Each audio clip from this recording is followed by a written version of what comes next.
जय हिंद साथियों, मैं आपका साथी रघुवंश सिंधु। आज मैं आप लोगों के सामने प्रस्तुत हूं कि नेताजी सुभाष चंद्र बोस जी ने खुद एक पुस्तक लिखी है, भारत का संघर्ष। ये पुस्तक है। इस पुस्तक में जो भी चीज लिखा हुआ है नेताजी सुभाष चंद्र बोस जी ने देखा है या उसको अनुभव किया है, उस अनुभव के बारे में साझा किया है। और इसका आज के वीडियो बनाने का आशय यही है कि अंधभक्ति नहीं होनी चाहिए। अंधभक्ति किस प्रकार से किसी भी समाज और राष्ट्र को नुकसान पहुंचाता है, इसके बारे में नेताजी सुभाष चंद्र बोस जी ने लिखा है।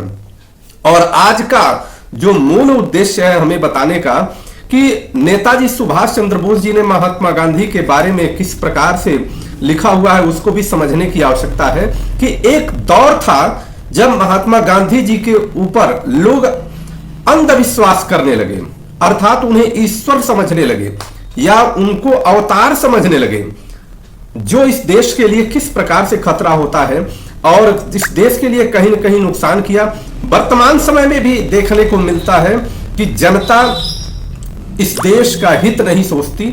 जनता किसी नेता के प्रति इतनी अंधभक्ति कर देती है कि उससे अच्छे बुरे सारे कर्मों को वह प्रमाणित कर देती है।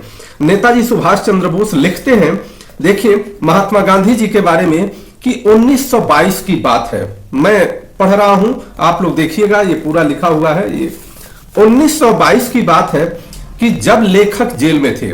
लेखक जेल में थे का अर्थ है कि नेताजी सुभाष चंद्र बोस जी जेल में थे।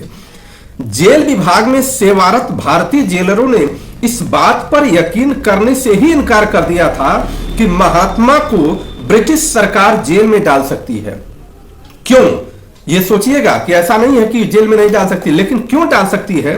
क्योंकि पूरी गंभीरता के साथ उन्होंने कहा कि चूंकि महात्मा गांधी एक महात्मा है, वो अंग्रेज कह रहे हैं जो जेलर बैठे हुए हैं, महात्मा गांधी एक महात्मा है, तो वे बड़ी ही आसानी से पंछी का रूप धारण कर जिस भी क्षण चाहेंगे वह जेल से निकल सकते हैं।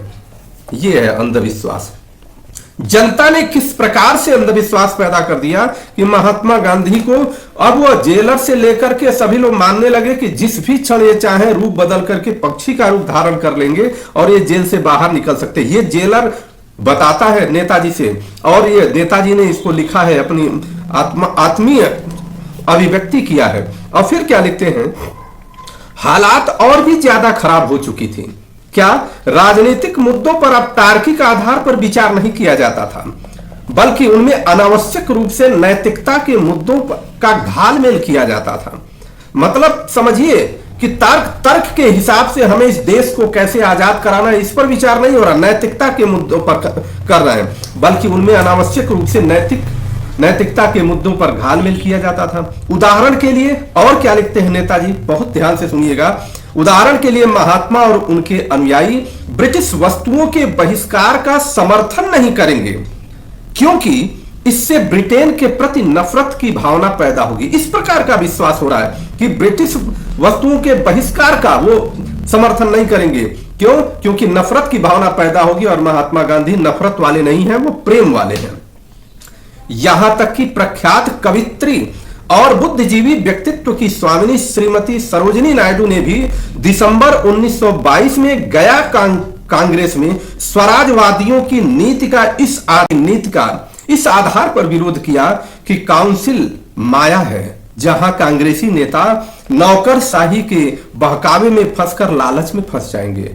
अर्थात इससे भी भयानक स्थिति यह थी कि महात्मा के रूढ़िवादी अनुयायी उनकी कही हुई हर बात को बिना किसी तर्क या कारण के वेद वाक्य, ब्रह्म वाक्य मान लेते थे, और उनके समाचार पत्र यंग इंडिया को अपनी बाइबिल समझते थे।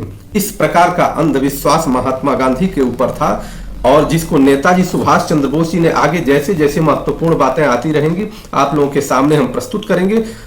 आपको किसी भी नेता के ऊपर अंधविश्वास करने की आवश्यकता नहीं है, क्योंकि अगर आप किसी नेता के ऊपर अंधविश्वास करते हैं तो समझ लीजिए कि उसी प्रकार से देश का नुकसान होगा जिस प्रकार से नेताजी सुभाष चंद्र बोस जी ने इसमें लिखा है। और आज भी अंधभक्ति उतनी ही तगड़ी है कि किसी भी व्यक्ति, देश, समाज या संस्कृति को कोई भी व्यक्ति ध्यान नहीं देता है और उस अंधभक्ति के हिसाब से अपने नेता पर विश्वास करता है। ये समझिए, इसका हर्जाना सबको भुगतना पड़ेगा। जय हिंद।